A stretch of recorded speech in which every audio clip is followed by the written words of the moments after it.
Hiya. Today I'm going to talk a little bit about singing with an instrument.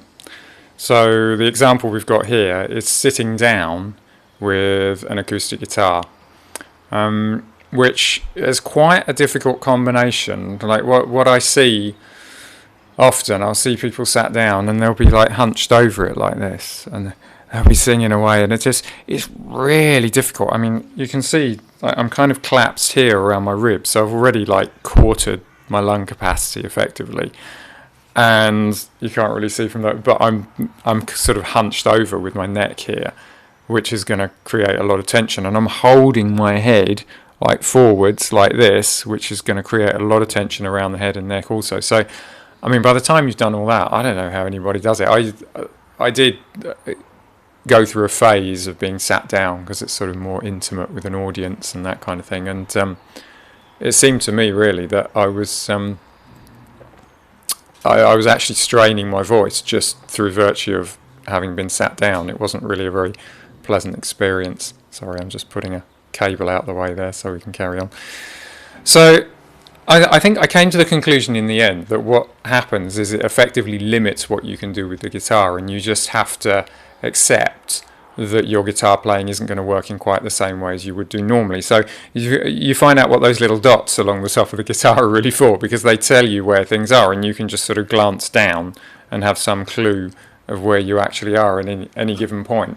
And I find, I mean, it's really helpful for me to sort of make sure I've got a little bit of a curve in my lower back, and sometimes actually sitting on something that's a little bit lower than I need, like you have any choice. Sometimes you get stuck with these bar stools that are really high, but something that sort of allows your hips and your knees to sort of to point up very slightly, and that makes it a little bit easier perhaps to have that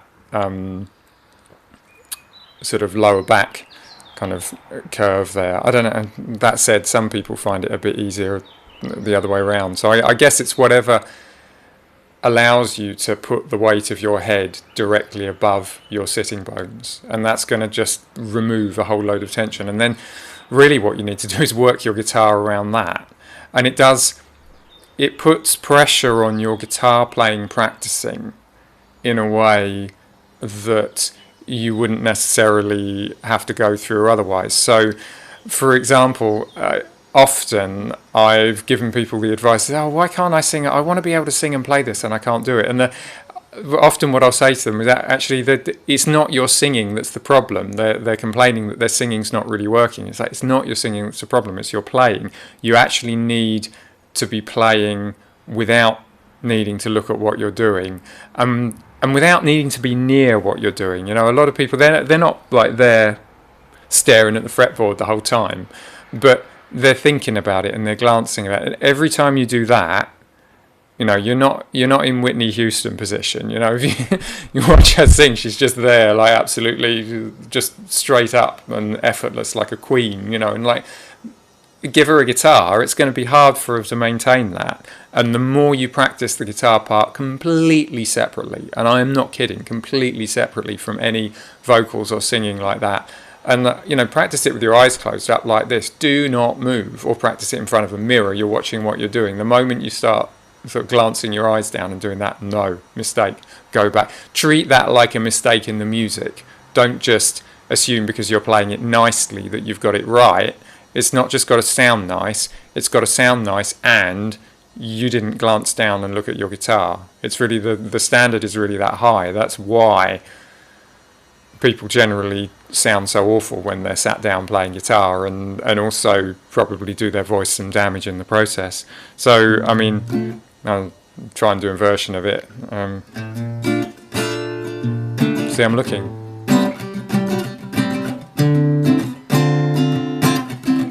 And the idea is that I can just remain completely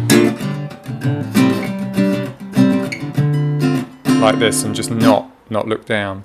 Some days what shall I sing? Some days I get the feeling people wasting my time.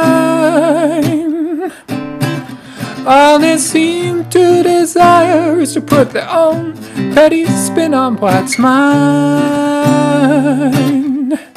You can see I've got stuff I can see actually because I'm looking in the camera.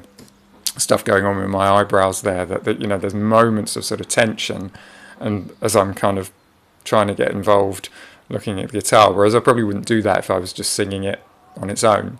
It's like there's a kind of a reflex to look and check, and because that's obviously like when you're learning and practicing something on guitar, even if you're a massively experienced player, you're gonna look at what you're doing, because you would, you know, you get more feedback from that and more experience, and that, so it helps your practicing.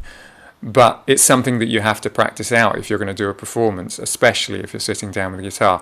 Now, if you're standing up, it's a completely different story, which is pretty cool. The other thing I wanted to mention, yeah, because if you're standing up, you can have your guitar kind of up here, and you can just glance down like that, and it's a little bit easier to cheat.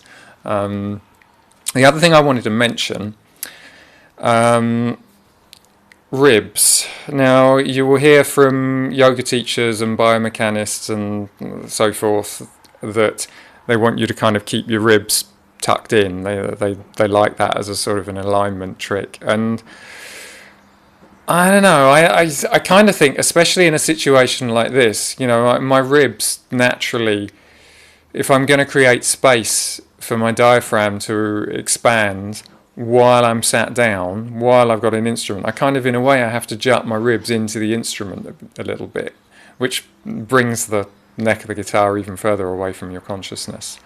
And that's, yeah, it's not necessarily a very good thing from a biomechanics point of view, but it's just by virtue of the fact that you're A, sitting down, B, you've got an instrument, you need to make sure that you create space for your diaphragm to expand. It's just, that's where your breath comes from. So that may not be the optimal position for you to stand in or walk in or live in, but for the moments when you're going to be playing some guitar sat down and trying to sing at the same time, it's definitely worth remembering.